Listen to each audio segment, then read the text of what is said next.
usage of mobile banking. And then, of course, the usage of net banking was also positively related to the monthly income. So one economic factor was significantly related. Now coming to the behavioral factors, as we just saw that respondents, even though they're having their bank accounts, most of their bank accounts are being operated by someone else from their family. So this is what we call as a voluntarily financial exclusion. That is voluntary, I have withdrawn from that formal institution. So what were the reasons? And it is, as I just told you, this is where our behavioral economics come into the picture, wherein we are talking about that people may not be so rational all the times. It is the other things which what we go in our mind which help, which make us take decisions which may not be rational from economic point of view, but it's okay from their side. So this is a focus group discussion we did. I've just made a word cloud of the keywords which they gave. I'll just go to the next table also. So the bigger keywords in the word cloud shows the higher frequency. So they are higher frequency words. So for example, I trust male member of the family to do these transactions. So that has come up the most. So therefore it's carrying a greater, the size of the word is greater, bigger. Then similarly cash transaction. They said, okay, we have a bank account, but हमको cash में रखना better लगता है. So even if they are losing on the rate of interest is okay, but they would like to keep money in cash. Then they said it's a privacy. Privacy is very important for women because sometimes they feel कि bank में पैसे रहे तो घर वालों को दिखते हैं. So they prefer keeping money at home. So that was another factor which led to, that's again a behavioral factor. Maybe they are being irrational, but that's true. So have we seen in demonetization how many housewives came up with so much funds? So that was one aspect. So this is the word cloud. Coming to, as I told you, coming to the aspect of the people, most of the audience here, psychology. I try to understand whether there is a cognitive bias, as you call, even though I am not a student of psychology. But I tried to bother Hina ma'am for this, and I took some readings from her and asked her that is it because I went through a book of slow thinking, Richard, slow thinking, fast thinking, thinking fast. I'm thinking fast and slow. So there I came across this word, cognitive bias. So I tried to understand that what is the causes and what is the effect. So the reasons are the causes and the effect is the bias that has happened. For example, the first is the status quo bias. जैसा है वैसे ही चलेगा, हमको ऐसा ही ठीक लगता है. We don't want to adopt banking. We don't want to adopt mobile banking. That is one reason. Cash transactions are better. They are safer. तो हमको जैसा है वैसा ही. So that's a status quo bias. Then functional fixedness. I always prefer cash transactions. जैसे हमारा word cloud में भी लिखा था. We always prefer having cash than keeping money in the bank. I never tried and I don't want to try mobile money banking. This is the reason we got from the people. Then there was also misinformation effect which is leading to this bias. For example, they said banks charge very high rate of interest. Definitely the local money lender charges a higher rate of interest compared to the bank. So that was a misinformation effect. Then they said that transactions in ATMs and mobile banking can only be done in English. That's not the case. We have it in all the languages. Then they said that we have a low income, so we cannot take a loan. So all these are misinformation effect, which is leading them to take an irrational decision. Then there was a bandwagon effect also. None of my friends uses it. So why should I use?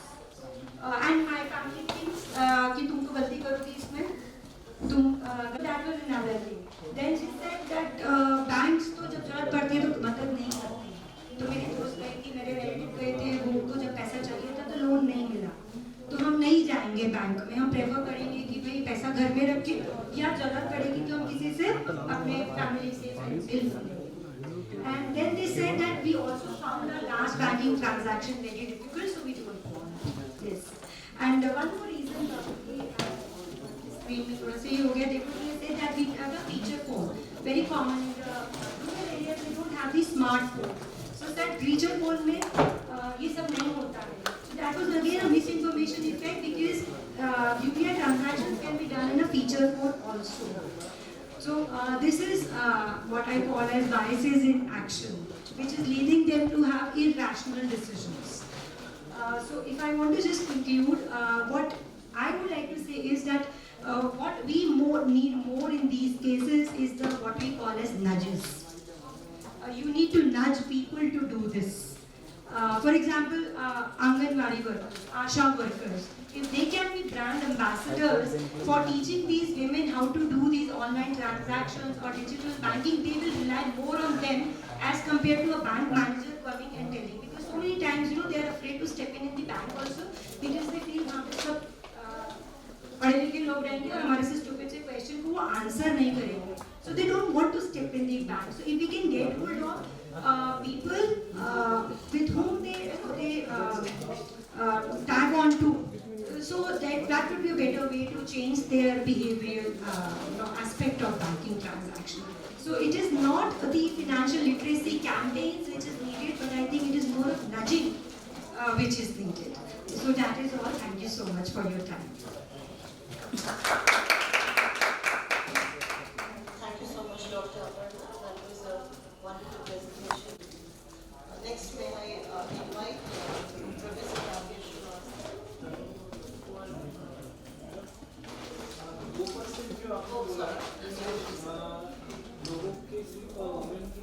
Account नहीं, हाँ हमारे साथ sample से ही किए ना sample.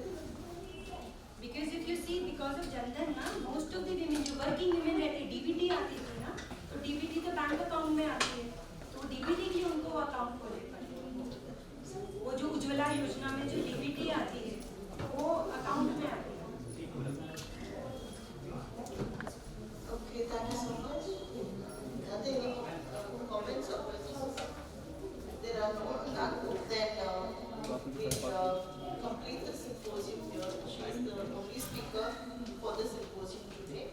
And we will have to now move on to the invited lectures. Invited lectures in psychology.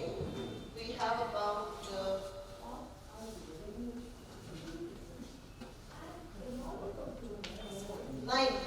nine speakers for the invited lecture today. I'm going to call out the names so that we know the sequence in which you will be invited to make your presentation. First, we'll have Shrestha Yadav and Anil Kumar Yadav presenting on personal and organizational codex. I'm reading the title because I think Dr. Anil Kumar Yadav is presenting two papers.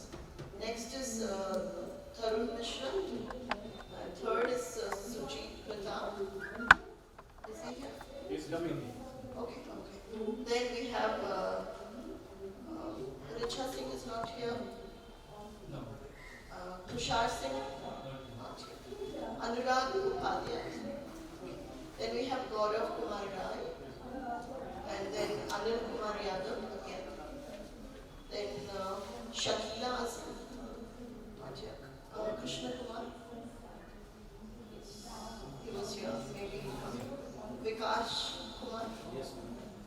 And Aditi Boratkar. Aditi She'll be coming. She'll be coming. Yeah. Okay. So we are asked to close the session by 4:30 because there is a Nobel laureate presentation for which all of us are invited. So we'll request the participants to plan their talk for 15 minutes and 15 minutes and then discussion. Maybe 5 minutes for discussion. 5 minute ज़्यादा हो जाएगा madam, 2 minute का रखिए, तो खत्म नहीं हो पाएगा. Okay. 2 hours. 2:30. 10 + 2 का रखेंगे 3:30, तो होगा. 4:30, 2 hours. And we have about 10 people, 9 people, even 9 of them are not here. So 10 minutes and 5 minutes. 15 minutes we try to. I think that would be good. May I now invite Shrestha Yadav and Anil Kumar. Okay, Tarun Mishra. Yes, please.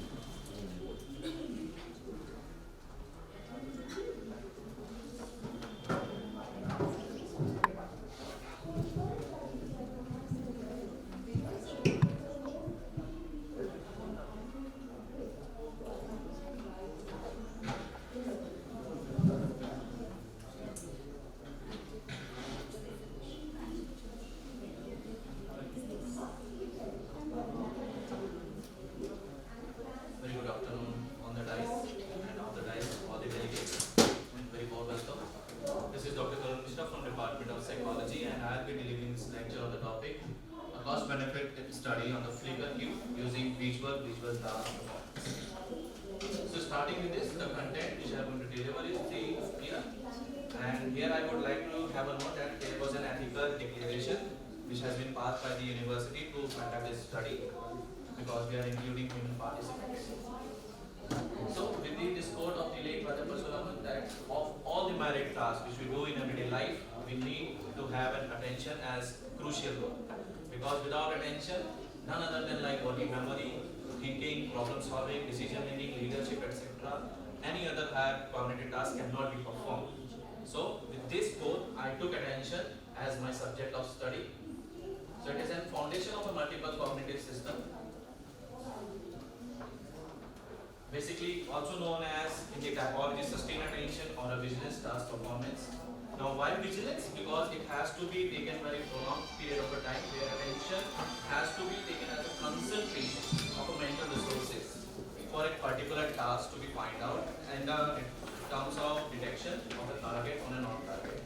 And when this type of task has to be performed for a longer period of a time, like we are sitting here and trying to pinpoint a facts from different lectures for a longer period of time, it's quite very difficult. When the time passes, this particular performance gets decreased. That is known as decrement function of vigilance performance.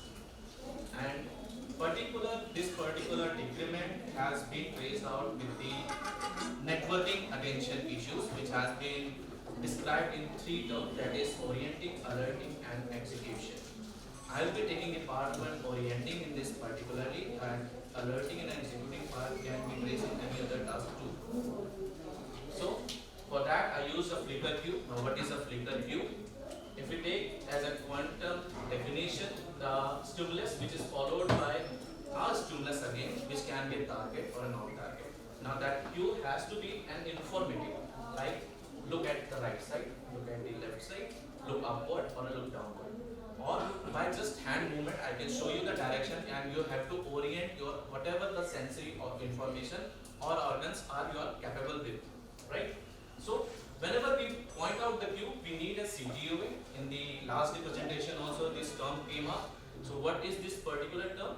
It is a cube target onset asynchrony. When there is 2 stimulus, there is a time gap interval between it. And when this interval is varied, this is known as cue target onset asynchrony because there is an onset of a stimulus with the asynchronous temporal resolution. So this is the literature, we have to skip it out. But yes, I will come to the rationale. During sustained attention, we need to focus not only on our sensory but also the cognitive resources like we are doing it right now towards one specific event or object which is taxing, ultimately leading to the decrement in the vigilance performance, which gets worsened when the loads get increased all the time. Like if we bombard all the information in one slide, it is really difficult to grasp all the information out of it. That's why we segregate in different slides. Sometimes it's a visual presentation, sometimes it can be an auditory presentation. But for now, we are taking a visual representation with the objective that we have to study the Flickr cube on the visual task performance and the cost benefit analysis of a cube performance, which is very essential when we use a cube. Because we need to find that whatever we additionally provide any information, it has some cost and it has also a benefit. So we have to find out how much in cost and benefit is given to the cube for getting the optimum performance. So here are the hypotheses. Participant performance would be better for 400 milliseconds CTUA as compared to 100 and 700. Participant performance under valid cube would be better than invalid in the neutral conditions. Benefit of a cube validity would be greater in low task load condition than the high task load condition. So very commonly people can ask the low task में तो हमेशा performance अच्छी होती है, then why to take low task load? So whenever we have to take a comparative sample, we need a baseline performance. For that we are taking a low task load, but the optimum study or the thrust of the study is in the high task load condition where the Q is impacting its performance. So the participants here, 90 male student with the age range of 18 to 28 years. All the participants had normal to the corrected to normal vision with the accuracy of 75% in the performance during the practice session that were included for the main session. Participants who had a history of any kind of medical condition related to our visual task were excluded. So here is the vigilant task, the target and the non-target are the slide, the sample slide for you. And here is the task, a demonstration of a task. If you can find out the B letter in this, that will be a vigilant task for you. So flow chart of this start from the fixation here and end to the response date, and again is start with the fixation. So it is a loop for 40 minutes. So my design was a 2 by 3 by 3 by 4 with a mixed factorial design, repeat addition on last two factors, that is Q and the time period. Here is the procedure where ethical consideration was taken on the informed consent. If a person is not able to do the task, he or she can give an informed consent that she cannot perform and we have to exclude it from the study. And if he or she agrees, we continue with the different parts of the schedule. So the results now, you see the correct detection was taken 100 million CPU weight, but the optimum performance was taken in the 400 CPU weight, which means that if a Q is given for 400 millisecond differences, the performance was optimum for the correct detection. Whereas if the temporal resolution was increased to the 100 millisecond, the hit rate marginally decreased. But if you see the difference, if the temporal intervals increased to the 700 millisecond as compared to 400 millisecond, the correct detection again decreased drastically, which was significantly different. Coming on the second performance measure, that is false alarm, where we tried to find out the target but we didn't, and we hit it, and we tried to set it in the detection. So the very low detection rate was found in the 400 millisecond as compared to 700 millisecond or 100 millisecond interval. Here is the reaction time. In the 400 millisecond, participant took very less time to detect the target when it was queued with invalid performance or invalid interpretation. Now here is the combined cost benefit analysis. So the main point here is to see this particular line of graph, that is high task load with a 400 millisecond condition, where we increased the task load at to the top of notch level, but the Q was given only on the 400 millisecond, and you see the performance was optimally refounded. Rather than in any of the graph line you see like high task load in 700 or high task load in 100 millisecond, the performance was not so much optimized. Here is a separate cost benefit analysis where we found the benefit of a reaction time for the at least 50 millisecond difference in the 400 milliseconds as compared to 100 and 700 milliseconds, which is significantly different. Again, the benefit in the terms of low task load was found very much higher, but we have to see according to the block, that is the first 10 minutes block, second, third, and the last 48 minute block, that increment is holding. Whereas the phenomenon of a sustained attention decrement shown in the first graph was continuously decrement performance across the time period. Here is the perceptual sensitivity you will find out. And the response criteria, how we stringent found out the criteria to detect the target was optimum again in the 100 milliseconds. So conclusion or the thrust of my study, that 400 millisecond CQA or the temporal interval between the Q and the target stimulus was observed best target detection interval with the maximum performance when we use the flicker Q rather than any static Q. Error of commission of a participant were recorded higher in the 700 millisecond CQA, with the least were found in the 400 millisecond. The combined cost benefit analysis explained that participant performance was benefited maximum at 400 millisecond CQA, with the separate cost benefit analysis revealed that participant benefited under 400 as well as 700, but as compared to the 100 millisecond, the optimum performance was for 400 and 700 millisecond CPU. The least perceptual sensitivity decrement was found under 400 millisecond again. So high task load weakened the perceptual sensitivity, but the queued performance of 400 millisecond increased this particular performance when was compared to other any task load conditions. So there are some future directions which can be included if we have to expand the study. And I here take an opportunity to acknowledge all my participants, families and the lab members who helped me, and the funding agency who throughout my study helped me in different type of financial purchases. Thank you.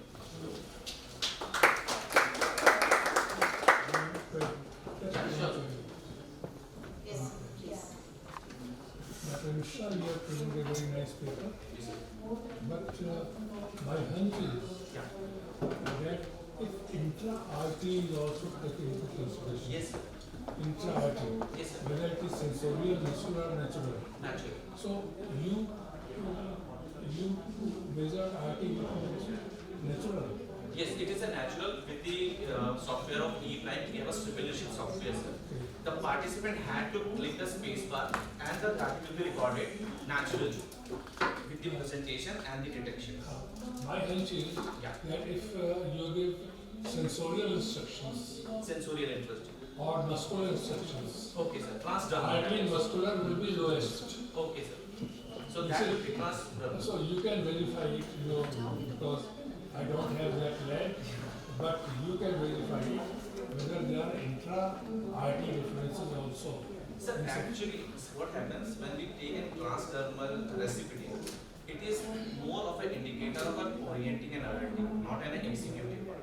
For an executing part, a person has to do a motor function by clicking a space bar on a designated button. Until and unless that is performed, the particular measure will be recorded as an orienting or an alerting, but not in an executing term. That is a criticism given in the paper. For that, we took this particular software. Thank you. Thank you, sir. Thank you, Dr. Mishra, for the presentation. Now, we'll move to the next presenter. Aditi.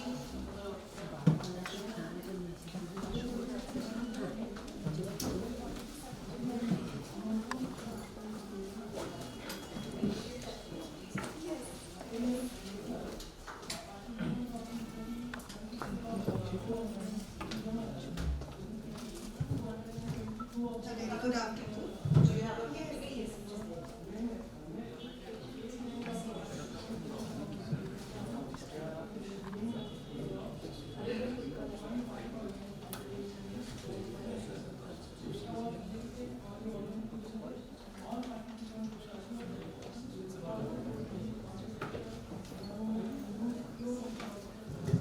Okay, a very good afternoon to all present here. My name is Aditi and I am so grateful for this opportunity to be presenting a short piece on positive memory enhancement training for depression to the house today. Well, just to give a background, I am trained as a clinical psychologist. I have completed my MPhil and while I was studying there, we saw that in Raipur, in a psychiatric hospital, when patients came for treatment of depression, first of all, there was a lot of stigma. So for example, we understand depression to be a persistent state of sadness accompanied with a lot of inability to experience pleasure and lack of energy to complete even tasks of daily living. When this happens, there is a hindrance to treatment adherence, especially where we have not enough infrastructure and at times accessibility in the rural areas for mental health care, especially psychosocial interventions are not easily accepted and made accessible. So we know that CBT has been one of the evidence-based practices for working through depression. For treatment, resistant and recurrent depression, we have electroconvulsive shock therapy and other non-invasive stimulation techniques also. But the most impeding challenge was the disability from lack of energy and inability to experience pleasure that was coming up for our patients. There's a lot of research available on the mood and memory bias. When we're talking about that, in depression it has been seen that it is difficult for patients to disengage from negative material in the working short-term memory, which creates a sort of rigidity in emotion regulation, such that there is rumination and a difficulty in maybe using strategies like cognitive reappraisal. Because of this, there's also difficulty in attending to positive stimuli around, which in turn leads to a sustained depressive mood. Further, there were researches available indicating that people suffering from depression not only find it difficult to engage with positive events and material related to that when given cues for autobiographical memory, but that their memories of positive events are overgeneralized. This has well been established as the mood congruent memory bias for depression. However, a very interesting treatment strategy was explored by Dr. Kimberly Ardetta Hall and her team in the USA, which focused on enhancing autobiographical and experiential memory experience of depressed patients to see if it would facilitate a repair of their sad mood.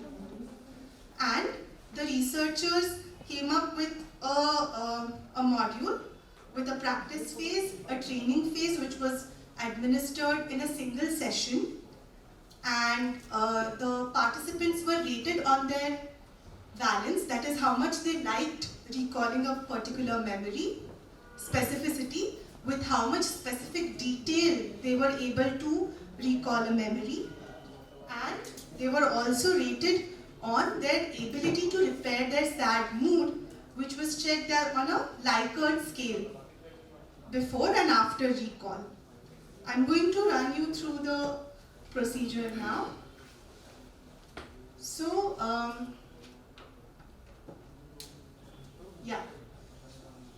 to begin with, the individuals were asked to recall an emotionally arousing memory that was either positive or negative, or it was some memory that evoked a sense of loss of happiness for them. After this happened, a short exercise was performed. I want to invite you all to volunteer with me and just bear with me for 2 minutes. Close your eyes. Try to remember the last time you saw a lemon, a piece of lemon. Yeah? Try to visualize it. As you do, I want you to recall specific details of that lemon. How big was it? How small was it? If I were to ask you the color, would you describe it as more green, yellow, or with spots? When you touch it, would it be cool, room temperature? And would it be hard to touch, or would there be some smoothness on its surface? This exercise was introduced by the researchers to participants to bring in the concept of visual imagery. If you open your eyes and see, you will see that there is a stark break in your thought process. From whatever you're doing, your attention is suddenly moved. And this idea, this concept was what was utilized by the researchers in order to facilitate a procedure of repairing sad mood and shifting focus from the negative stimuli to a neutral or more positive stance. Participants were then asked to recall a neutral or positive memory and were trained to recall it in more specific detail and vividity.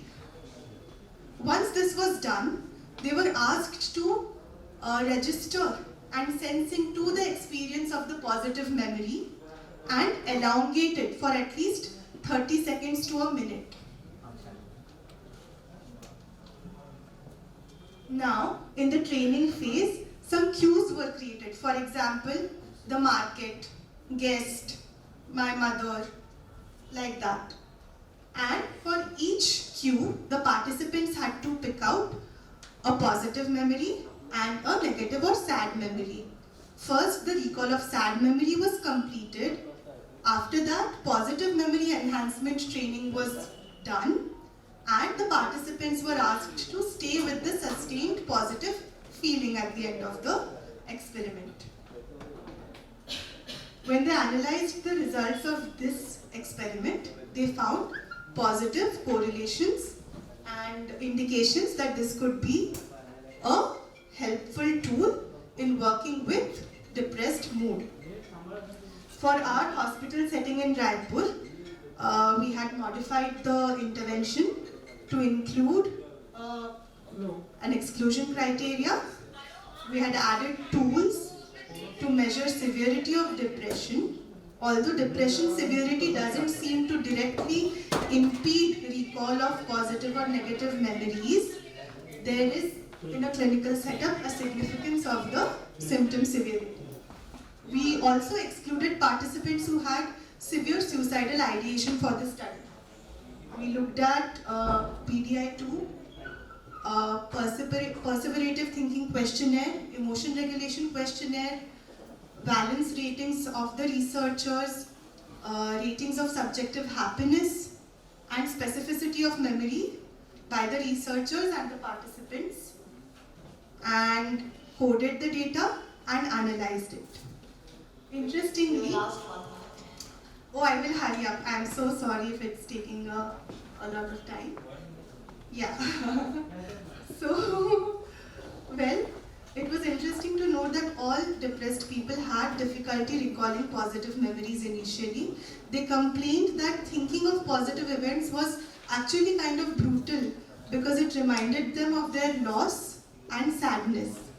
However, by the end of the experiment and across the prolonged sessions, they were more able to identify and differentiate between neutral and negative life events throughout the day, and also speak in more detail about those neutral and positive life events compared to only the negative ones.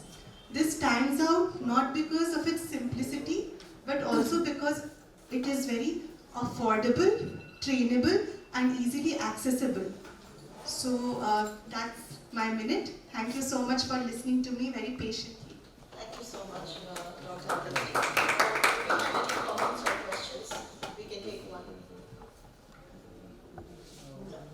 Thank you. Thank you. Next, may we have Sujit Pradhan? हम आपको पूरा हम देश की तरफ Anurag Upadhyay. Sujit, okay, please. You may start. जिसको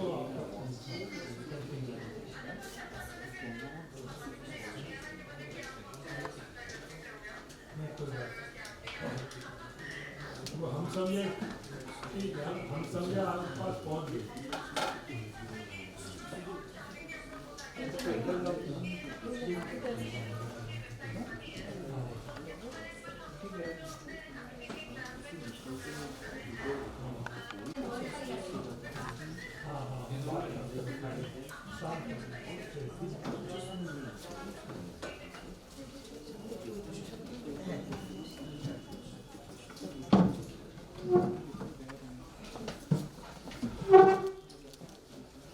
Honorable Chair and learned audience, myself Dr. Sujit Pradhan here to present on the topic explorations of pictures from International Affective Picture System, that is called IAPS.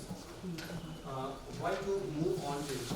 When you think of the human behavior, it can be construed in the terms of thinking and feeling being, which in turn finds results in something called work performance. So affective and cognitive processes are simultaneous, interactive and continuous.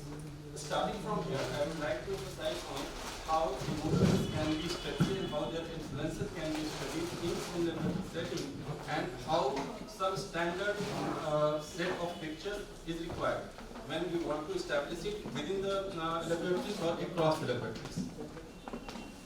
So this is all about, we are all aware that study of feeling, thinking and doing component is all about the human behavior.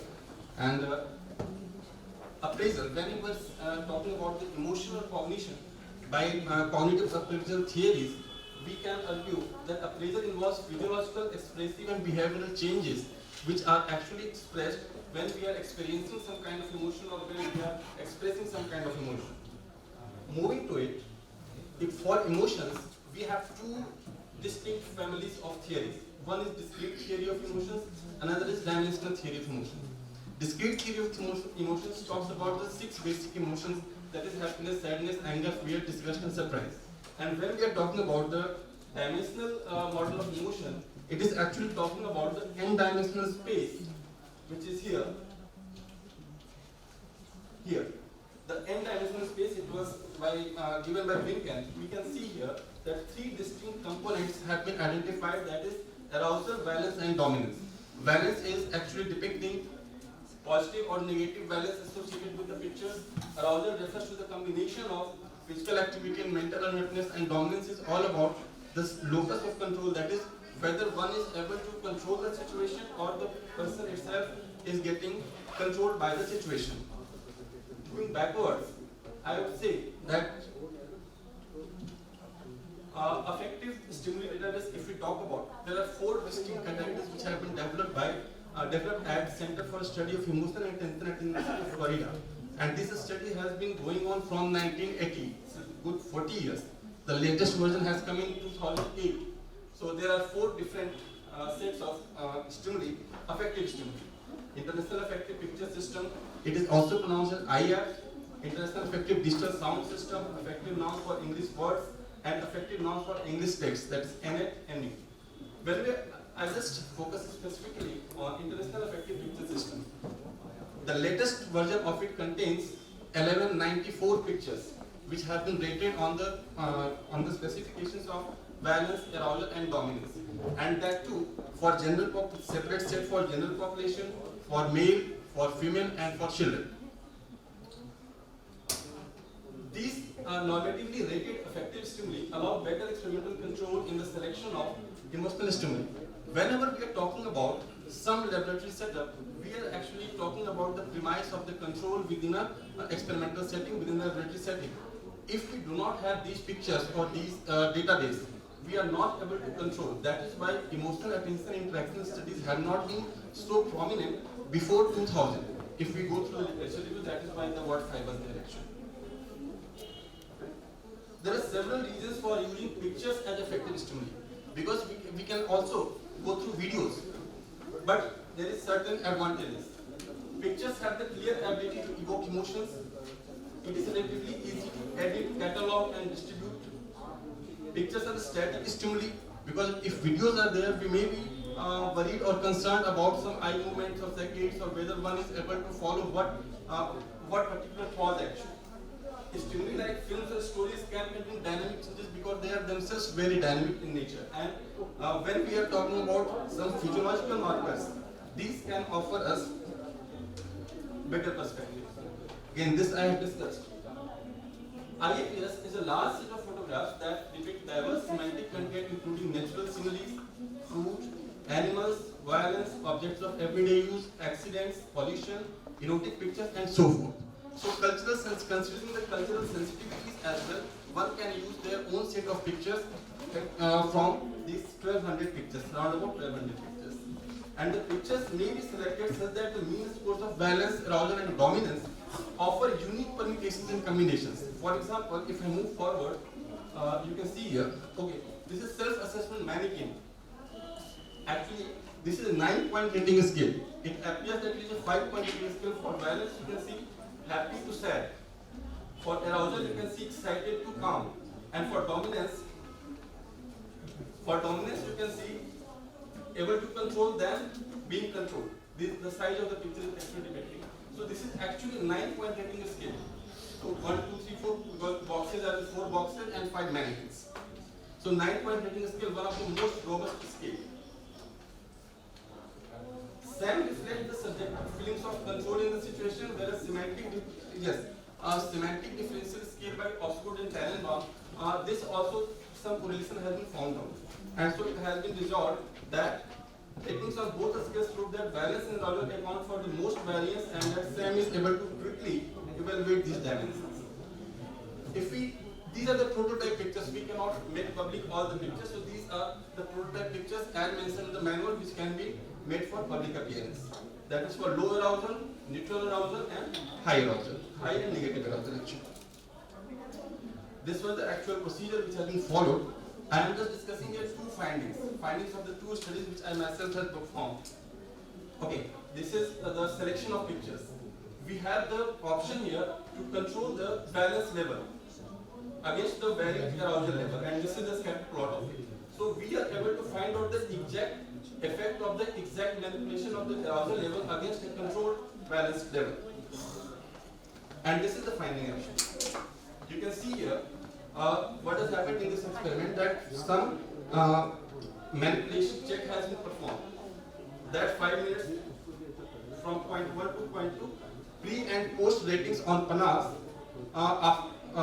before giving the pictures. Some 5-minute picture presentation was given, pre and post ratings was given, and then after performance of vigilance task, one last positive and negative effect was computed through PANAS. What we can find out here, you see this graph is much better. We can go through the trend line actually. That positive effect is actually on the decline and negative effect is on the high, on the increasing side, we can see. But we can also observe here that positive effect had decreased significantly against very steadily rising negative effect. That is, which is also showing the containing nature of attention itself, how concentrating it is actually, so that it is absorbing all the emotional content as well. And this was the interaction. And these were the pictures. Every picture is given a 4-digit code. These are the pictures used in this experiment. If we move forward, again, arousal level is controlled here now. We are able to control the arousal level and valence level can be varied. Same story is here. And the result is again here. We can find out. So here positive effect is again steadily decreasing, and negative effect is actually increasing very steadily. And these are the pictures which happen. If we come to the conclusion part, we can say that during the last decades, the interest in studying human emotional behavior has been constantly increasing. To analyze the emotional behavior in scientific studies, it is necessary to have a method to elicit and induce different emotions. Therefore, numerous methods have been developed, and using these pictures, videos are some variables. These methods can be assigned to different classes ranging from self-imagination to presentation methods of film, music, or whatsoever one is interested in actually.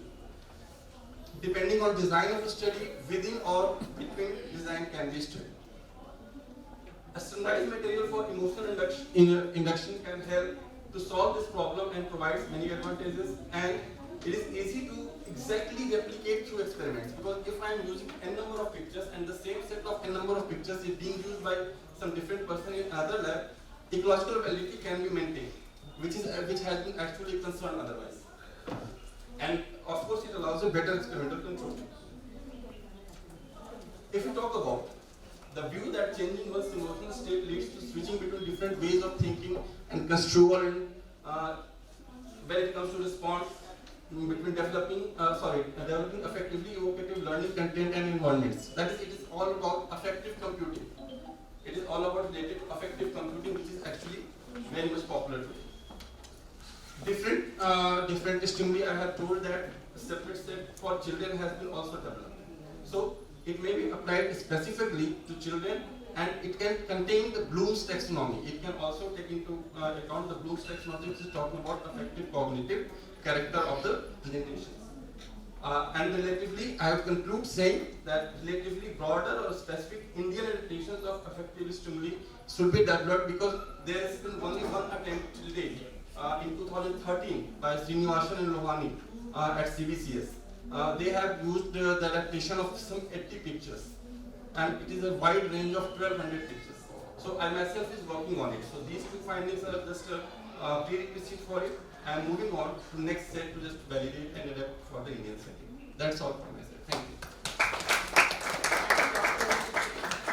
Interesting presentation. Any comments, any questions, observations? Very good paper. Thank you, sir. What are the possible situations in which we can actually use this tool? Whenever we are using some laboratory studies involving emotion elicitation or emotional induction, particularly when we are using laboratory setup, we should have all these things, because they have got controlled ranges of valence, arousal and dominance. So for particularly this is good for laboratory setting. And for social experiments as well, this can be utilized. Some social field experiments, this can be also utilized. Thank you. Next, we call, is Shrestha Yadav here? No, Not yet, okay. Anurag Upadhyay, please.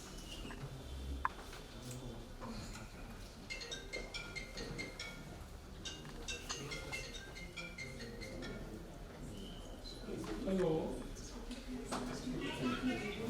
अरे तुम session में वहाँ पे आ गए तो 2 बजे क्यों परेशान कर दिया? सेशन चल रहा है।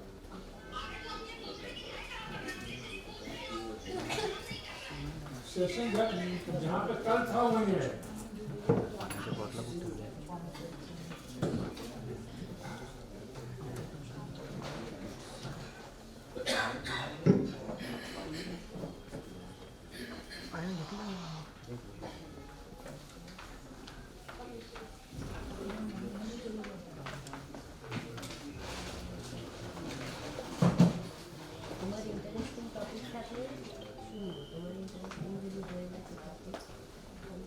Very good afternoon to all of you. Myself, Dr. Anurag Upadhyay. I am from UP College, Varanasi. It is my great pleasure to welcome one and all present here to my presentation on role of information communication technology in women empowerment in India. This is a brief overview of my presentation. First of all, I will discuss women empowerment, then why should it be. After that, components of women empowerment, then type of women empowerment, way to empower women, type of women empowerment, effort made by government, and lastly, discuss the conclusion. First of all, actually the word women empowerment is combination of two words. This is women and empowerment, where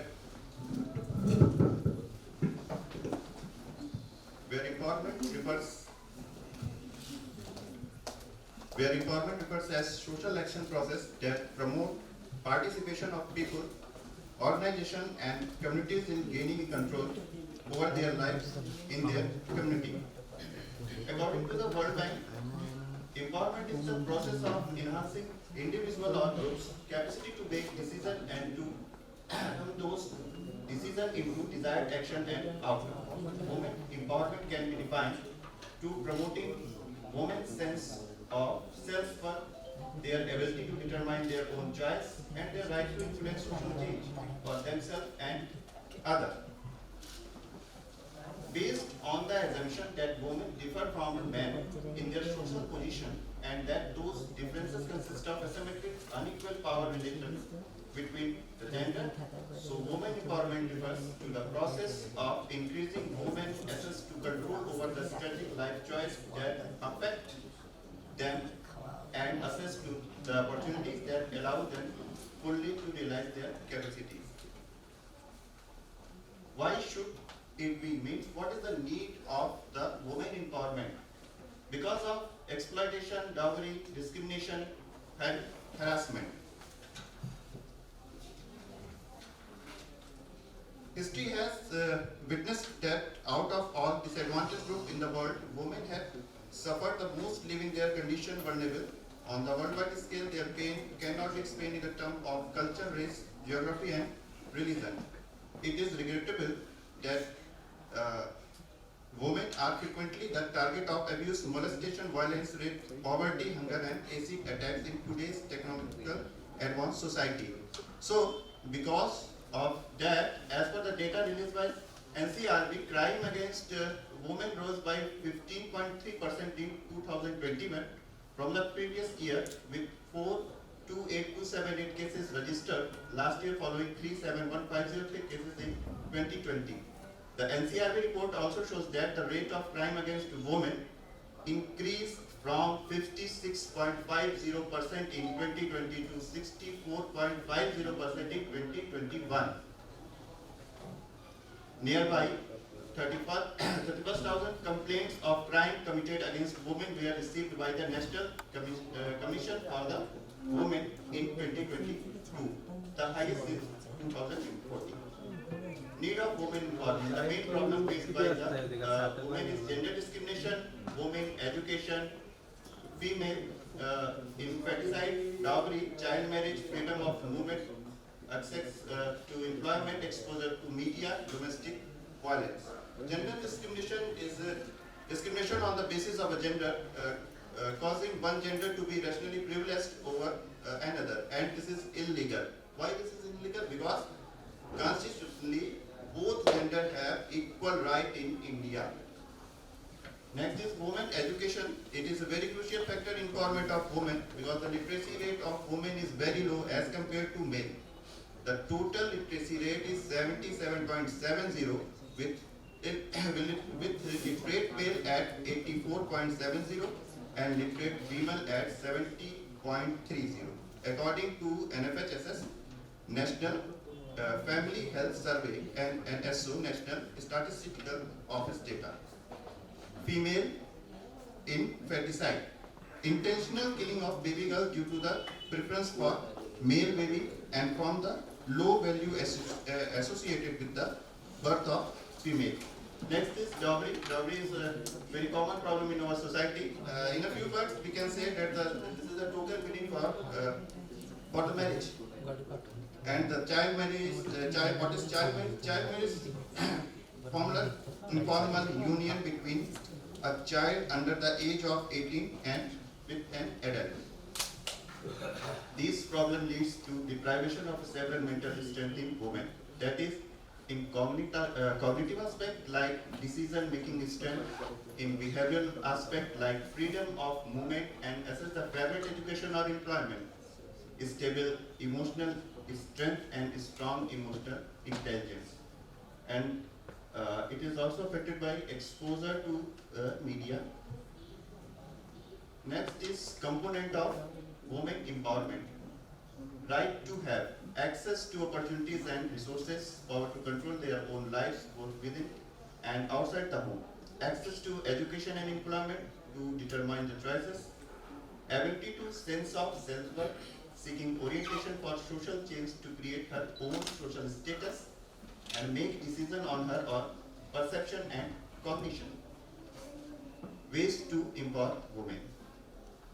Change in women's mobility and social interaction, changes in social interaction labor patterns, changes in women's access to and control over resources, changes in women's control over decision making, providing education, self-employment and self-help groups, providing minimum needs like nutrition, health, sanitation, housing. Other than this, society should change the mentality towards the word woman. Types of women empowerment. Total 6 factors: social empowerment, educational empowerment, psychological empowerment, economic empowerment, political empowerment, and technological empowerment.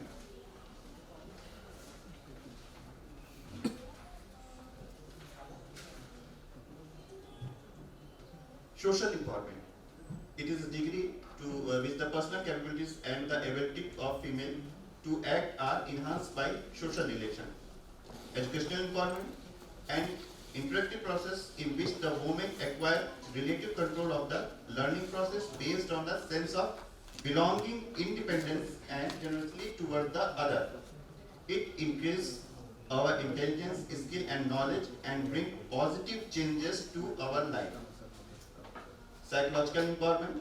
It is a woman's cognitive state characterized by a sense of perceived control, competence, and goal internalization. Technological empowerment. A manner of accomplishing a task, especially using technical process methods or knowledge of new technologies for information storage.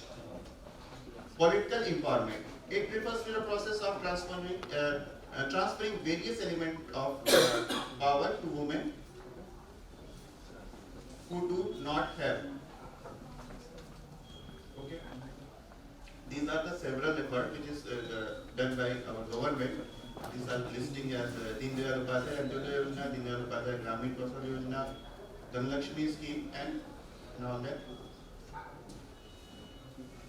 So what is the role of ICT? ICT is regarded as a powerful agent for a variety of forms of environment. ICTs are effective development enhancers for the progress of women's development process and for giving women the tools they need to become self-reliant and overcome injustice. ICT makes sure everyone is here, build a women's network, offer support, recognize gender bias, and this is the way that ICT contributes to women's empowerment. And last conclusion is, from the above analysis, it is clearly visible that when the contribution of women in the country increases, then the development of the country is ensured. The study presented makes it quite evident that a nation's progress is guaranteed as long as women continue and contribute to society. Today, it is imperative that science and technology to be used to empower women in order to bring about this growth. Thank you. Thank you, Dr. Anuran. Any questions, comments, or observations? Yes, please.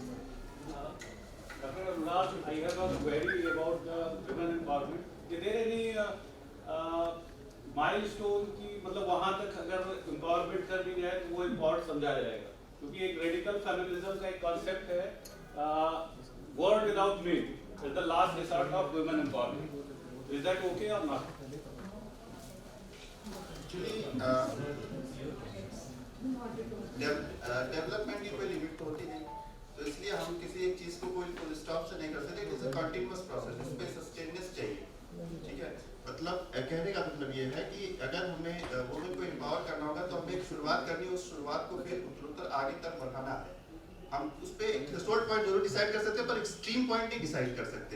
अभी तो हम equal ही नहीं, अभी तो हमें equal तक जाना है, इक्वल के बाद एक्सीलेंस तक जाना है. सो शुरुआत जरूरी है.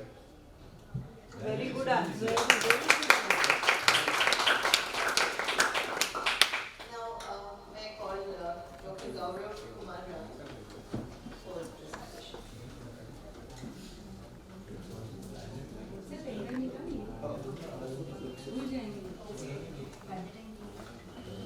Okay, there is a request from a few participants that they want to leave. So we have the memento given to them and then we continue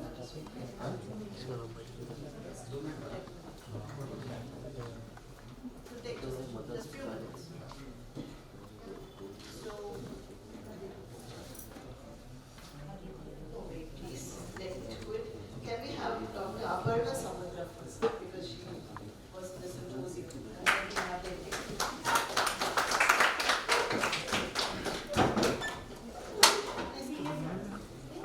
ठीक है, मैं आ जाऊँ.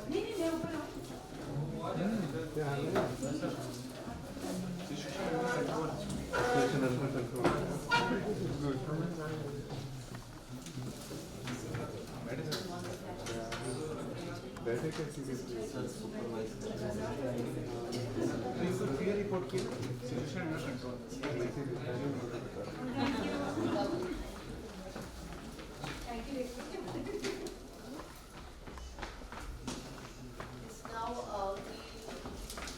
have Dr. Aditi.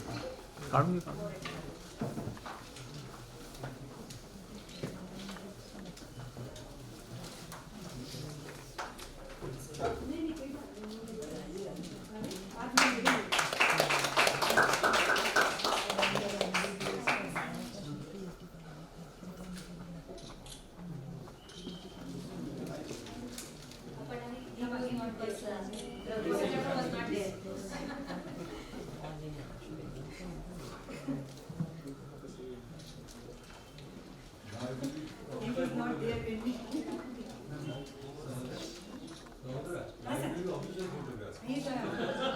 He is the official photographer.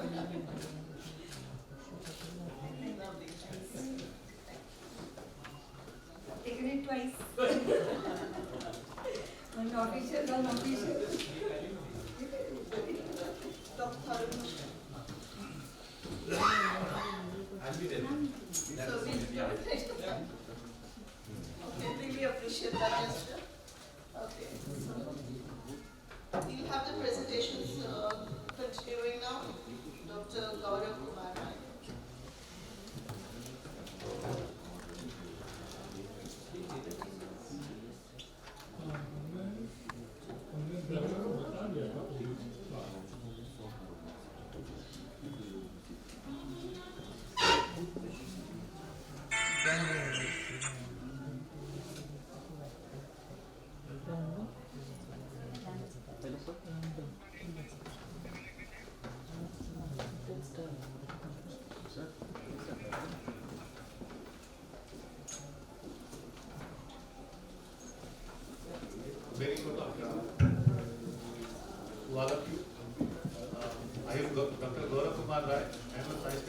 officer in Forensic Science Lab, Lucknow.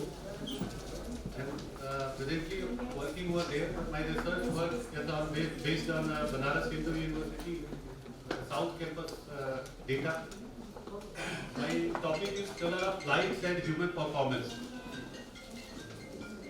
First of all, I describe how to come idea in this my mind.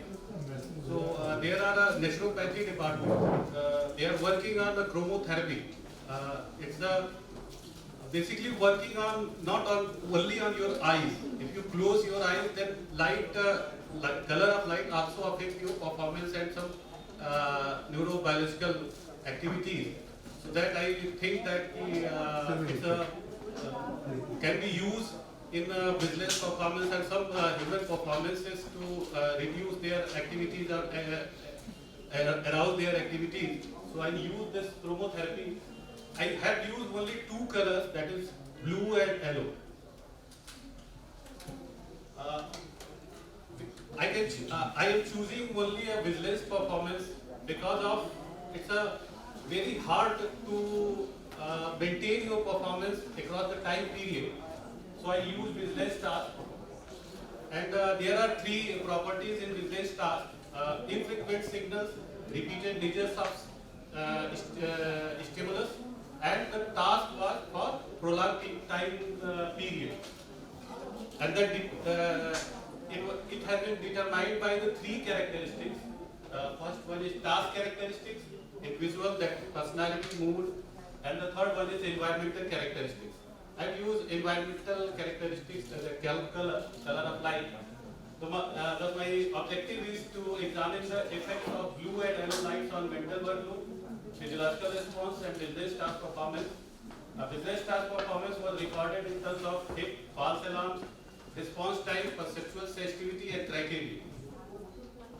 Here the variable, independent variable is blue and yellow light condition. These are the within task condition, not between. The same subject where appeared in both task condition because of control of their individual ability like personality, mood, and some other things. And here are the three types of dependent variables: behavioral, mental workload is the perceived performance, and physiological performance. Here is the task characteristics. First appear the fixation that is a plus sign, which appear for 500 milliseconds, then target and non-target for 100 milliseconds, and then participants have 100 milliseconds for response. The task modality was visual black signals on white background. Signal and non-signal ratio is 1/4. Signal probability is 0.20, and 30 images per minute were used in this study. Here is the sequence and real task. The white background is the only appear against my participants. Participants have pressed space bar when they detect the bigger square in a small square. Here the two conditions, blue and yellow light, it's appear on. I have used three software. First one is not a freeware. It's a license to Cognitive Science Lab, Banaras Hindu University. And SDK analysis was developed by the same lab. It's a free for us only. And online NASA TLX software is a freeware software you can use. You can download from website. Here is the lab setting. In the center position, you can see that three blue lights are appear on that screen. One bulb is also used in the left side position. There are 4 0-watt bulb. Bulb description is also not here. 40 light emitted diode bulb was used in this study. 17 inches color monitor, revolving chair, white wall. All of the laboratory settings are here. Procedure: participants have filled the consent form and biographical questionnaire, then go for the eye test, then instruction and demonstration for 3 minutes. Practice session in blue and light and yellow light conditions for 10 minutes. If participants have 70% or more accuracy, then go for the main session. Before starting main session, we have test the NASA TLX for mental workload, then physiological recording, then main session start for 30 minutes, then post recording were done in this study. 17 participants, that's a within task condition, participated in this study. Their mean age was 24.0 years with a variation of 1.66. Mean weight was 54.47 kg with a variation of 8.8 kg. All participants have normal visual activity. A 2x3 within task design were used in this study. Now the results. First, you can see the bulb lighting here. Here is the beneficial condition. You can see that which condition is beneficial in this performance. So in this condition, yellow light condition where high hit rates and also increase. Blue light condition, you can see that it's a deteriorates across time period. But yellow condition in yellow light condition after 20 minutes, the performance will increase from second to third block. And all interaction, all source of anomalies was found significant in this performance. False alarms was higher in yellow light conditions in comparison to blue light conditions, and that was, but that was not significant. So we cannot say that it's a beneficial on blue light condition. Reaction time also increased across time period in blue light condition, but decreased after 20 minutes in yellow light condition. So thus we can say that it's a beneficial in yellow light condition. Sensitivity decreased across time period in both task conditions. That's why the block was found significant, but not between tasks were found significant. Response criterion was down in yellow light condition. In past I have presented that hit condition was high in yellow light condition. Because of that, criterion was low. Now the perceived workload. Here the perceived workload was found lower in blue light condition and increased across time period in yellow light condition. Here is the component of perceived mental workload. Perceived performance was higher in yellow light condition. It's a blue light effect, and perceived effort was also stable across pre and post measuring. Temporal demand was lower in yellow light condition, and there was not significant any result, but it's only a symbolic presentation. Here is the hedonic arousal and energetic arousal was high in yellow light condition, where anger, frustration and tense arousal because of not performing well. I think it's the perceived performance. So they are not perceiving well in blue light condition. Here is the physiological measure. All both blood pressure measure, diastolic and systolic were decreased across time period. Oxygen saturation also declined across time period, and pulse rate was also declined. That shows that the arousal level going down during business tasks. Body temperature is an interesting result. In yellow light condition, body temperature was down across time period while increasing in blue light condition because of they perceive that in blue light condition, blue light is a count effect. So that if you are not performing, then your temperature will increase across time period. Now conclusion, behavioral performance found better in yellow light condition, perceived well workload found better in blue light condition, physiological responses showed resources decrease across time period. Now the significance of my study is helpful to understand relation between vigilance and color of lights. The real world application of these findings include domain in which continuous monitoring and color of light plays a crucial part of the task. Thank you.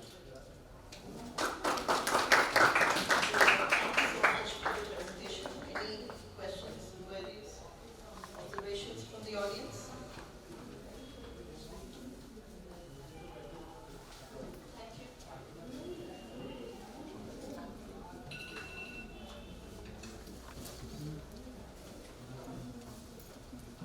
Thank you.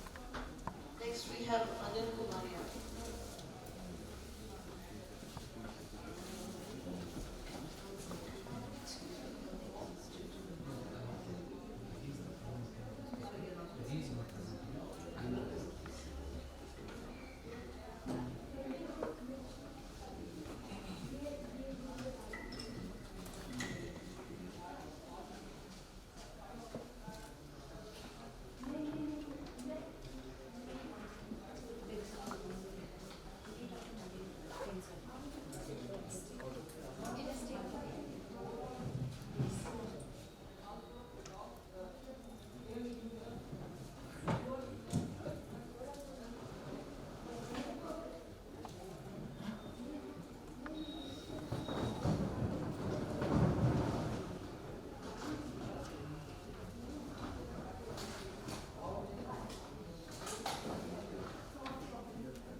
Good afternoon, everyone.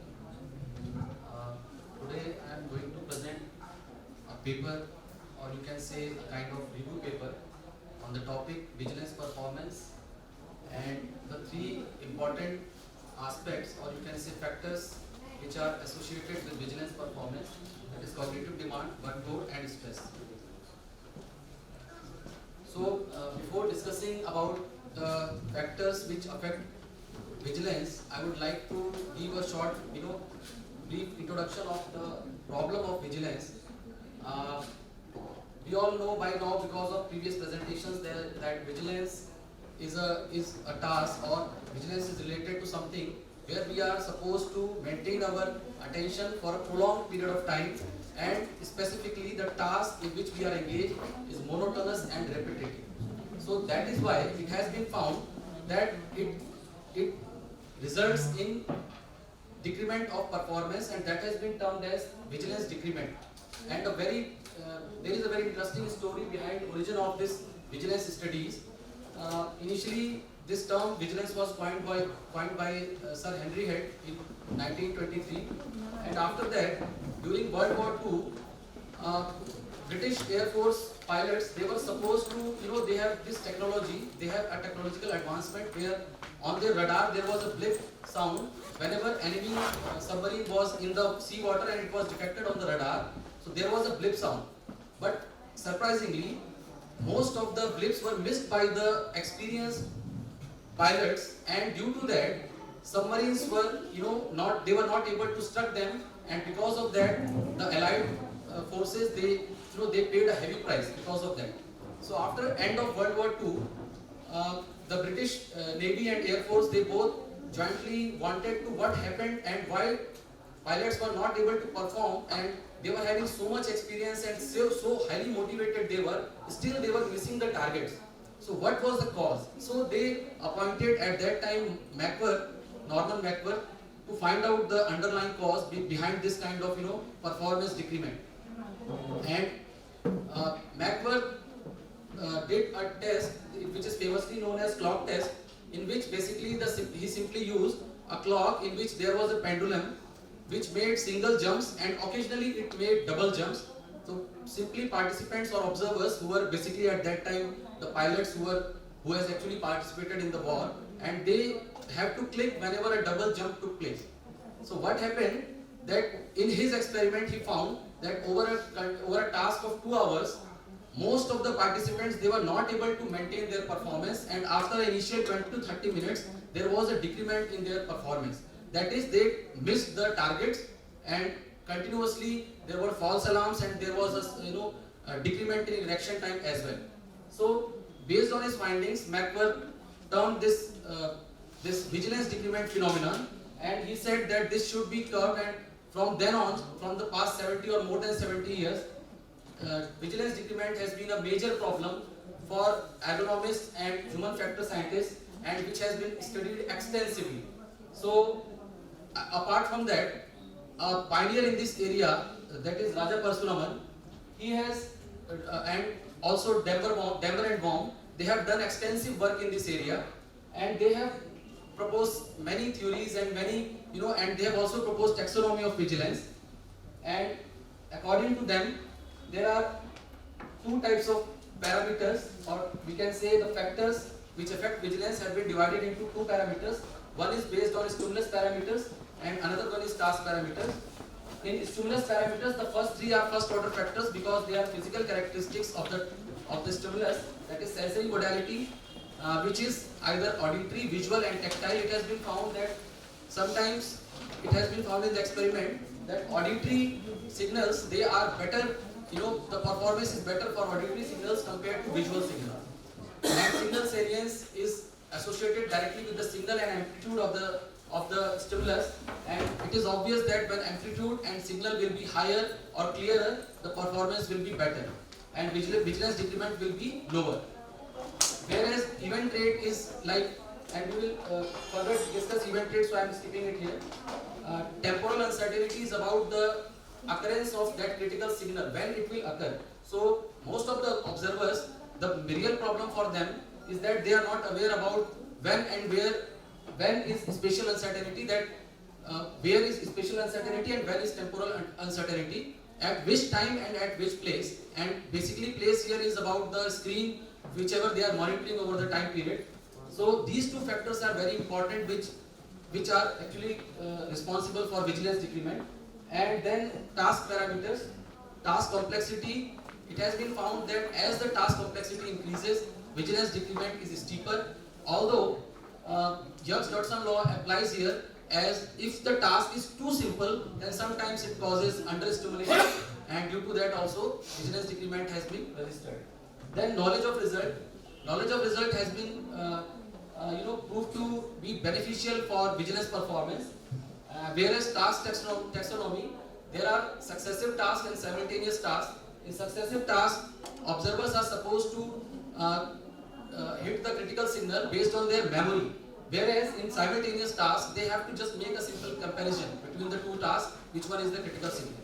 So based on that, it has been found that successive tasks, performance on successive tasks has been, vigilance decrement has been steeper in successive tasks compared to simultaneous tasks.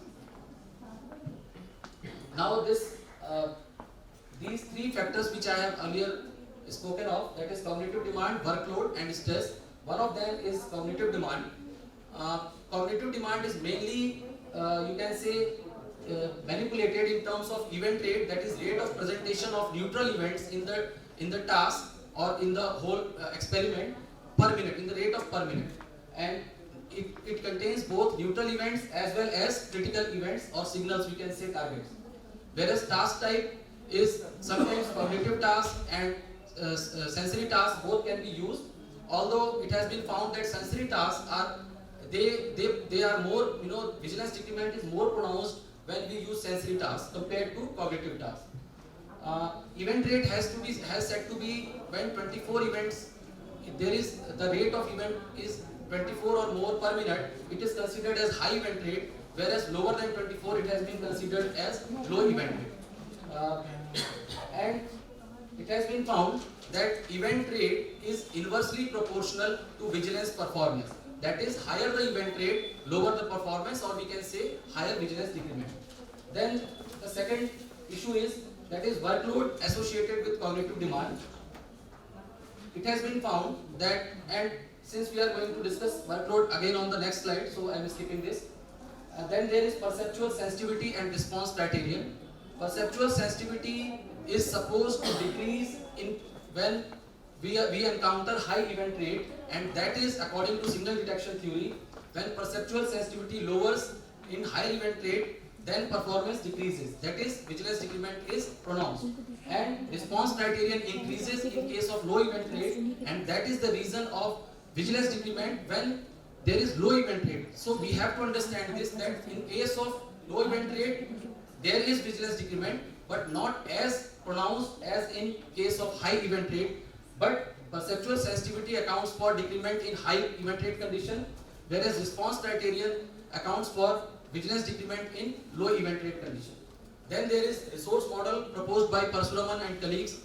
According to this model, the observers, they have, over the task, when they are performing on the task, their attentional resources, they are drained out.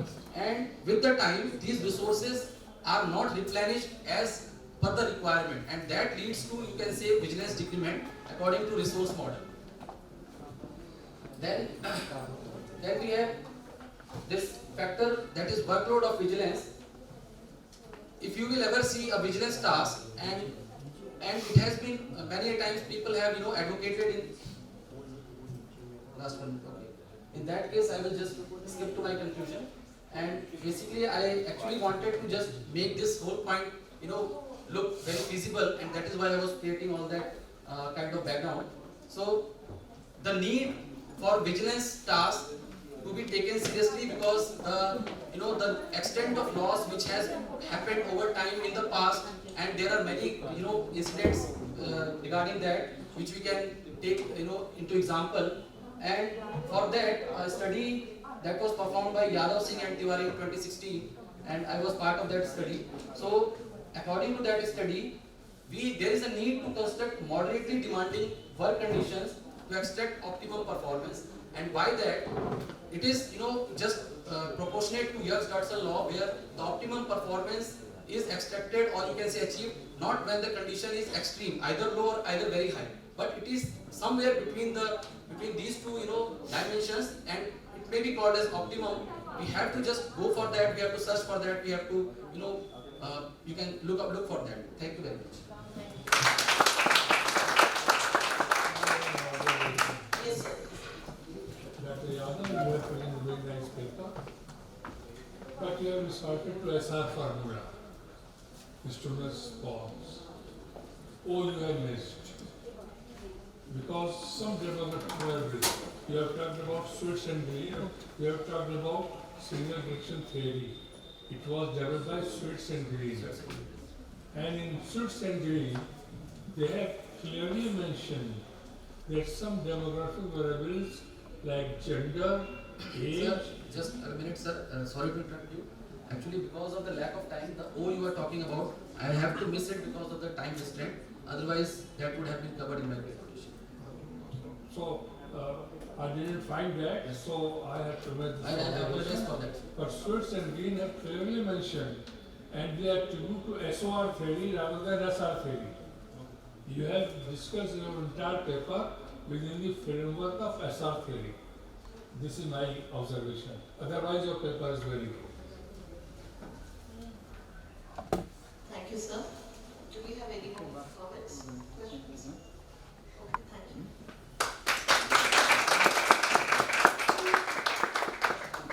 Next, we have Krishna Kumar.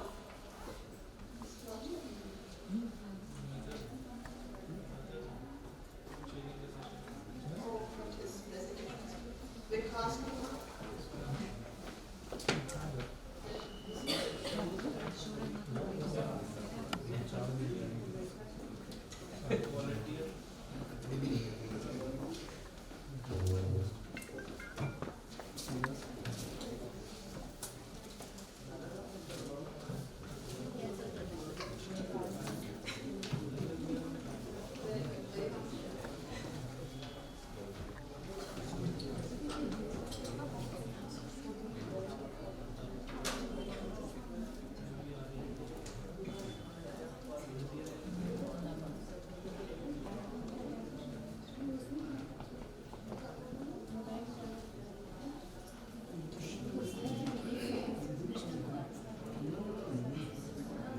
Chairperson, co-chairperson, professors, and dear delegates. Myself, Dr. Vikas Kumar. I am going to present Muslim Nationality and Intermediate Assistant of Sarkar Block of Chairperson.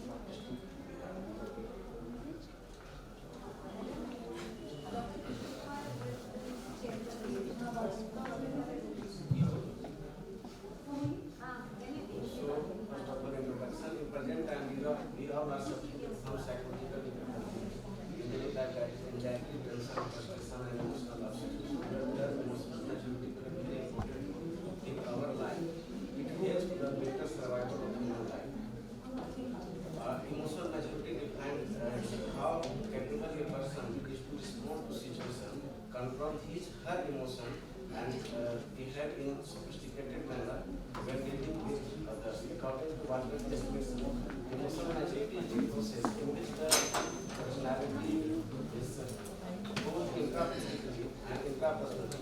Growth also defines the emotional maturity ability to bear tension. Let us mention some characteristics of emotional every person in following points. Is capable of responding in regulation or degree of emotional responses. Is also able to give responses. And can with the impulsiveness of young child, and then of self-realization of showing unrestrained self-pity, he tried to escape for him. This is the review of literature. Hypothesis of the study. The level of emotional maturity will be higher in male intermediate students than female intermediate students. And the second hypothesis is there is no significant difference between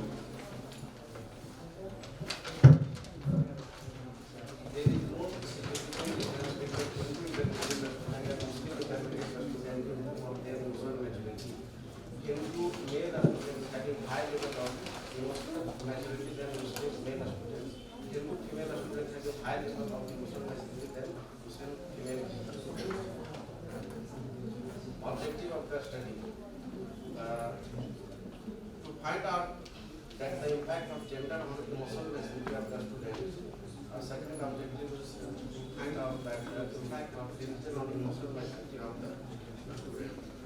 Methodology of sectional study was carried out after taking permission of college and convenience sampling procedure was followed to select the participants of the study. The participants in the study was voluntary and verbal consent from the participant were taken to a study. Sample, a total of 120 intermediate students from the village of Sakrapura of Mujaffarpur, Bihar by using convenient and purposive sampling technique. The sample is divided into two gender group, that is male and female. Each group represented by 60 students. The male and female have been further subdivided into two religious groups, that is Hindu and Muslim. Each group represented by 20 students. Thus, there are four subgroups, that is Hindu male student, male Muslim student, female Hindu student, female Muslim student. Each group represented by 30 students.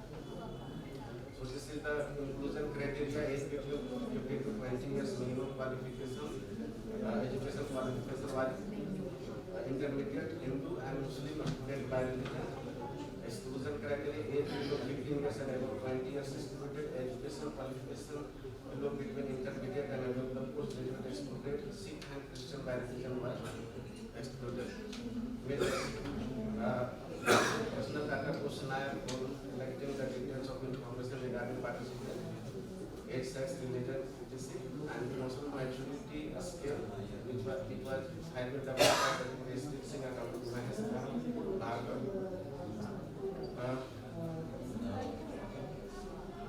This is the table. The finding of the study has been tabulated in table 1, 2, 3, and 4 respectively. Table 1, comparison between male and female intermediate student of emotional maturity score. Table 1 shows the emotional maturity of male and female intermediate student. The N, M, and ST score of male intermediate student are 60, 25.9, and the N, M, and ST score of female intermediate student are 60, 106.1, 70.5 respectively. The difference between both mean a score are found significantly at 0.5 level. This is the table 2, comparison between Hindu and Muslim intermediate student on emotional maturity scale. So the emotional maturity of the Hindu and Muslim intermediate student, the N and ST score of Hindu intermediate student are 60. 111.13, 26.73, and NMSD score of Muslim intermediate student are 60, 111.68, 30.29 respectively. The difference between both means a score and no significant advantage. Table numbers 3 shows the emotional maturity of Hindu male and Muslim male intermediate students. The NM and ST score of Hindu male student are 30, 109.83, 19.55, and NMST of Muslim male student are 30, 121.23, and 2.3 respectively. The difference between both numbers score are found no significant at any level. Table notes show the emotional maturity of Hindu, Muslim and Muslim female intermediate students. The NMSP score of Hindu female student are 30, 105.86, 80.70, and NMSP score of Muslim female intermediate student are 30, 106.16, 60.5 and respectively. The difference between both means score of 100 not significant at any level. So finding the male intermediate student at high level of emotional maturity than female intermediate student, both Hindu and Muslim intermediate student have similar level of emotional maturity. Both Hindu male and Muslim male student have similar level of emotional maturity. Both Hindu female and Muslim female student have similar level of emotional maturity. Conclusion. From the finding for our studies were that a significant number of male intermediate students having high level of emotional maturity than female intermediate students, and no any significant difference between Hindu and Muslim intermediate students, Hindu male and Muslim male intermediate students, and Hindu female and Muslim female intermediate students on a scale of emotional maturity.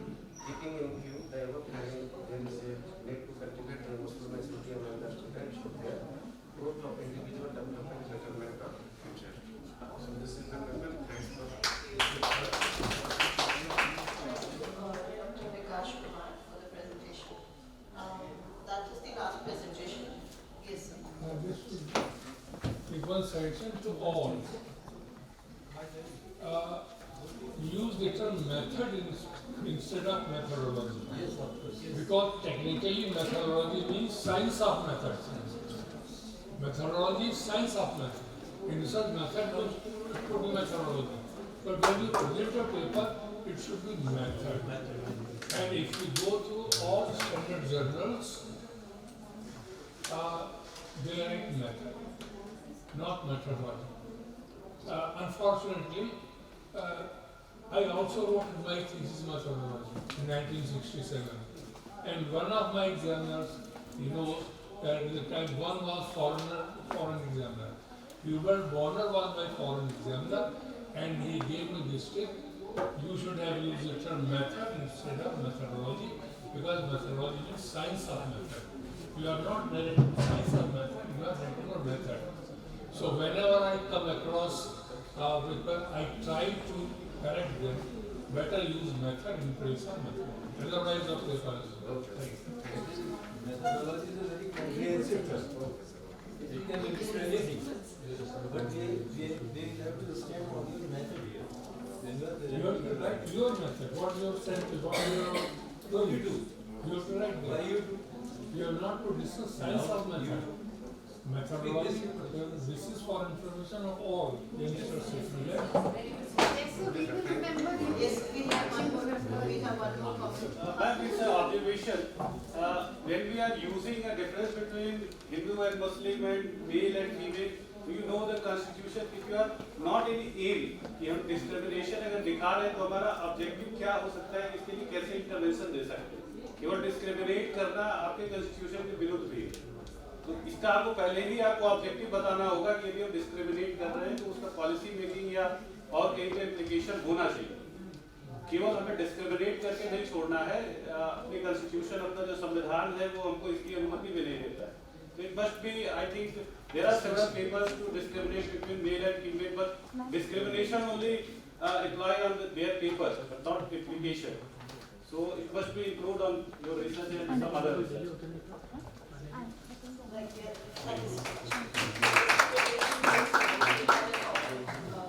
That discuss the finding, tell us why you see the difference. I think that is where the crux lies, where you are presenting, not just stopping with the findings, but going ahead and explaining how it appeared and what are the possible causes. And as he said, the implications. These are very important aspects of any presentation. And now, my concluding remarks. We plan for 2 more presenters who are unable to make the presentation, and so we are finishing the session earlier than what was originally planned. We had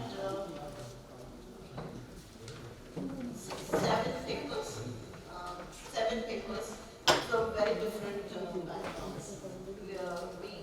It was almost like taking a tour BHU at the Cognitive Psychology Lab. So, yes, so it gave us a very good idea of the kind of work that they're doing, and a very interesting set of papers, cost-benefit study of flicker cube using visual vigilance task performance, and then we had another on color of lights and human performances. Very insightful. And vigilance performance, which was a theoretical paper, vigilance performance and the implication of cognitive demand, workload, and stress as factors of vigilance performance. And then we had a very interesting paper on a positive psychological approach to depression. It was very interesting. We only wish we had given that speaker a little more time. And then we had another theoretical paper, conceptual paper on use of ICT for women empowerment. And then in the last we had emotional maturity among students as an empirical paper. We, though didn't have a lot of discussions, we had a very rapt participants. I was looking at everybody totally focused on the presentations.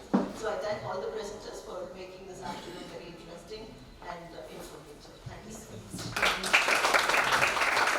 Now we will request the participants to come one by one. We'll call out the names for felicitation by the organizers.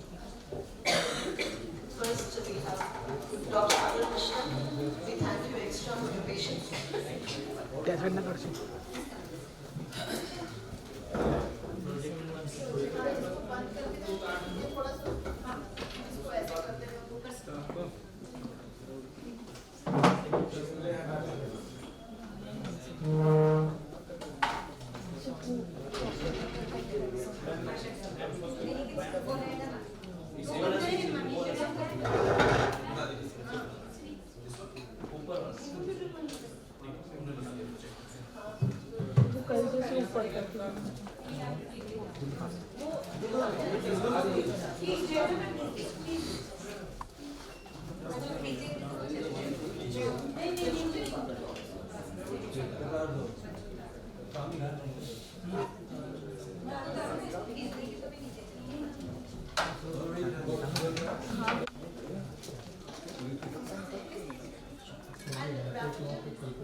Next, may I invite Dr. Sujit Pratap.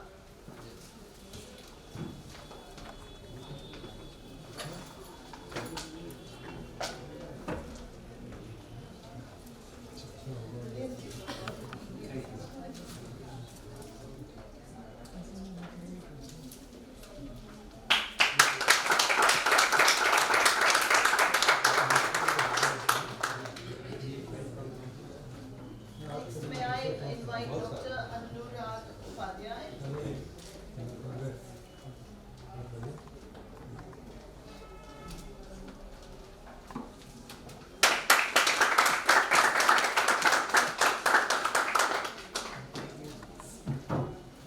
Next, we invite Dr. Gaurav Kumar Rai.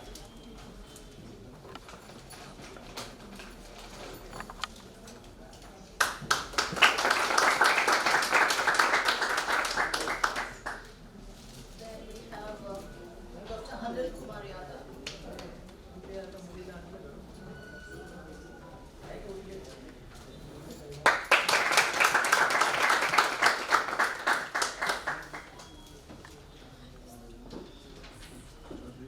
Dr. Raj Kumar. She's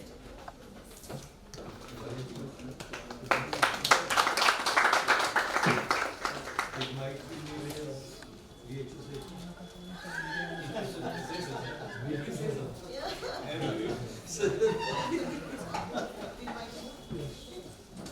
So once again, thanks everybody. Now the next.